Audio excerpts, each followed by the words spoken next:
inquiry to probe into the sugar scandal. Our senior political reporter, Daken Haimba, has managed to track down the politician for an interview. Haimba, thank you so much for your time and for joining us here on Weekend at 1. Even as you get ready to discuss the issue of sugar with Salim Mudavadi, I'd love to hear his thoughts on the lifestyle audit. To you, Duncan. Yes, Zinzi, remember that on Sunday, ANC party leader Musalia Mudavadi called a news conference and said that perhaps in the event of what was unfolding in the country, the netting of contraband sugar in various parts of the country and in huge quantities, and what was flying around allegations on who perhaps could be behind the importation, and of course that unanswered question of until now on whether or not that kind of sugar was fit, or rather is fit for human consumption. He called for the setting up of a commission of inquiry. And then we would want just to know from him, why would he call for that setting up of a commission of inquiry, whereas we know that there is parallel investigations that are underway in terms of the parliamentary committees, the joint parliamentary committees, for instance, that of trade and that of agriculture, and then we have the DCI, and then you have the DPP that are also into it. But perhaps Honorable Mudavadi, why did you think that at this time it is wise to go the commission of inquiry way, the public inquiry way, whereas we have parallel investigations that are already underway as far as the importation or contraband goods in the country is concerned? Fine. I think I foresaw what is now beginning to unfold. And I'm even emboldened more to call for a public judicial commission of inquiry. In accordance with CAP 102. And the President has the full authority to be able to achieve this. What are the issues? One, the committees of Parliament are playing out the partisan interests. It has already started manifesting. There's filibustering, and some of the members, without casting any aspersions on any particular individual, are playing out as if they are there to either defend the interests of certain cartels. We must make sure that this does not happen.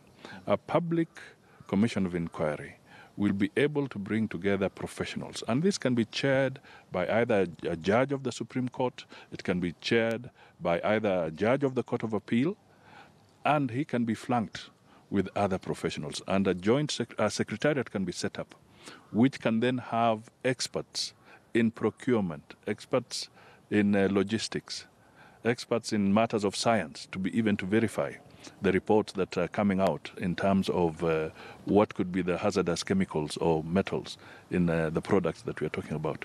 This can only come out through a proper professional approach.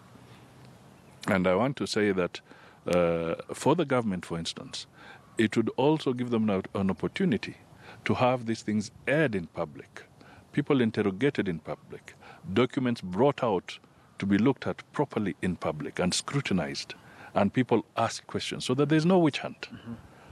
Among your terms of reference, you talked of among agencies that need to be probed and, if possible, to ascertain whether there is culpability. You listed, for instance, Treasury. You listed national security agencies and the Port of Kenya Ports Authority and the executive. And this week we've seen a cabinet secretary in charge of agriculture saying that they are not in the know on how Treasury sort of allowed companies that had been blacklisted by a parliamentary committee in the 11th Parliament, that is of agriculture, that they should never be allowed to import sugar as well.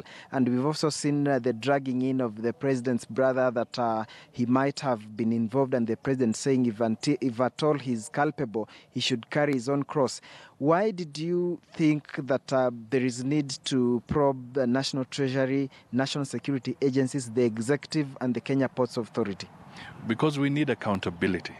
And isn't it a farce when people within the same cabinet, because as far as I know, Treasury cannot come out and publish a list without the concurrence of the Ministry of Agriculture, without the concurrence of the Ministry of Trade. All these people work together. So in the process, who is fooling who? This is the question that we want. And who is telling the truth and who is not telling the truth? A commission of inquiry will get to the root bottom of these issues. And the Treasury, because it issued the Gazette notice to give the duty exemption window. For how long was it? What companies were authorized? How much revenue was ceded? Because when you give a duty-free, that means the government is forfeiting revenue. How much was forfeited? Kenyans must be told these things. The safety, the health of the Kenyan people, it must be clarified. We are not going to have long-lasting solutions and answers to these issues unless there is a serious and genuine public inquiry. I do not want to talk about whether any particular individual is guilty of any malpractice or not. It could be a witch hunt, but it could also be true. So the only way to get yourself out of it is to be prepared to face a commission of public inquiry, a judicial one. And this is a good opportunity for President Uhuru to come out forcefully, and it will complement what else is going on. And I gave the example that the Goldenberg Commission of Inquiry was ongoing, but also prosecutions and other investigations were going on. So there's nothing that can stop these two efforts being in parallel. And it will give the government of Kenya an opportunity to tell the Kenyan people that they have nothing to hide. Well, thank you very much, Mheshimiwa Mudavadi, and I think I will be picking up from there, interestingly, to say that now the president has an opportunity, and more so that the brother has been implicated, and the president has said if indeed he's culpable, he should carry his own cross. So that is ANC party leader Musalia Mudavadi, of course, still insisting that, yes, whatever he asked or he called for, this is the opportunity, and it's clear that perhaps whatever is going on, more so under parliamentary committees, might not yield the expected results, and maybe public commission of inquiry might be the solution to the problem that we are having as a country in terms of the proliferation of contraband goods in the country. Zinzi, over to you.